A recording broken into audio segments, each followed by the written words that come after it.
The Triassic period is the least represented era of the Mesozoic and Jurassic World Evolution 3, with there being around 5 Triassic species in the game currently. While the current roster of Triassic species is decent, with creatures like Coelophysis and Herrerasaurus being good, the time period most certainly needs a more diverse roster, with the Cretaceous getting much more attention, mainly because it's the largest and most diverse period in the Mesozoic, than the Jurassic and Triassic. To remedy this, I've created a hypothetical Triassic pack with the variety of unique creatures that would heavily bolster the roster of Triassic and non-dinosaur creatures. This list ranges from extremely popular community requests to lesser known weirdos. There will be 4 creatures on this pack because allegedly Dinochirus was part of the Wetlands pack during its development and was only removed because of community backlash. So let's jump into the cloning lab and discuss what a Triassic pack should look like in Jurassic World Evolution 3. But before I start the video, please consider liking and subscribing if you want to see more Regalious content in the near future. The first of our 4 creatures will be taking us to the late Triassic of Poland, with Lissowikia being my first choice. This absolutely massive Dicynodon is somewhat popular within the Jurassic World Evolution community, and I understand why. Ever since Dominion opened up the door for non-dinosaurs, synapses have been suggested somewhat heavily, and Lissowikia is one of the more popular choices. Lissowikia was the largest Dicynodon and would rival many of the medium theropods and herbivores in size, which for a non-dinosaur is a pretty impressive feat. The sexual dimorphism on this animal could be relatively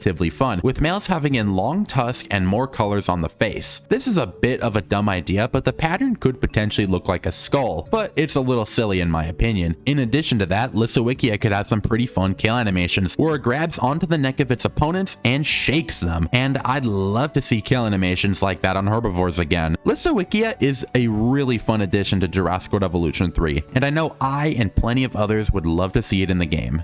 The next of our creatures is the weirdest one for sure, with the long-necked Tanystropheus waddling its way onto this list. This bizarre archosauromorph lived across the globe during the early to mid-Triassic, and lived in aquatic environments, with there being squid beaks and fish scales found in the stomach contents of certain individuals. I personally believe Tanystropheus would make a perfect addition for the deep water, as it wasn't fully aquatic either and must have spent a decent amount of time on land. But it should spend an extra large portion of its time in the deep water. I would love to see a fish feeder animation for Tanystropheus, as it would most likely not even step onto the fish feeder because of its extremely long neck, and seeing it wade in shallow water would be hilarious, as while its body would be fully submerged, its neck would remain high and dry. This hypothetical pack would be using the largest species of Tanystropheus, Hydrides, which can get up to 20 feet long, with more than half of that being its neck. I need to see Tanystropheus in Jurassic World Evolution 3, and it's the creature from this video I'd like to see most in the game. The next creature needs no introduction. You know him, you love him,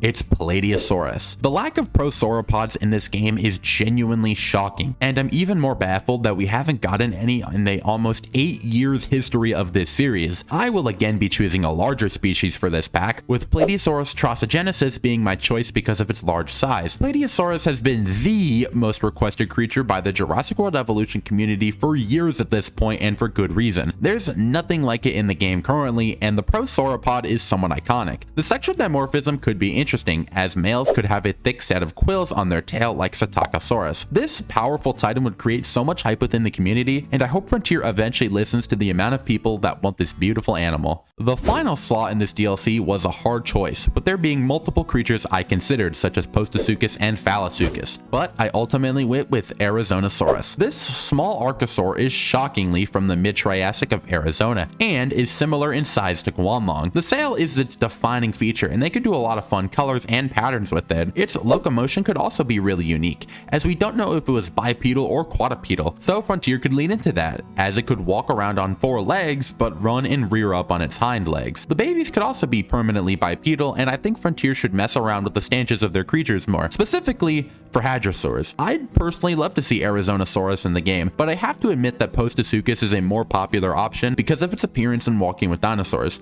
I'd be happy with either one though, but I prefer Arizonosaurus because of the sail and fun skin combinations that could come from it. A Triassic pack should most certainly be considered by Frontier, as there are plenty of creatures that could be added from this time period, with Lissowikia, Tanystropheus, Plateosaurus, and Arizonosaurus being in my ideal pack. In addition to the 4 creatures, Frontier would add a dinosaur to the free update, and I would propose Shonisaurus, as it's an iconic species missing from the last game, and the return of Dinochirus might set a precedent and make all the other creatures from the last game come back for free.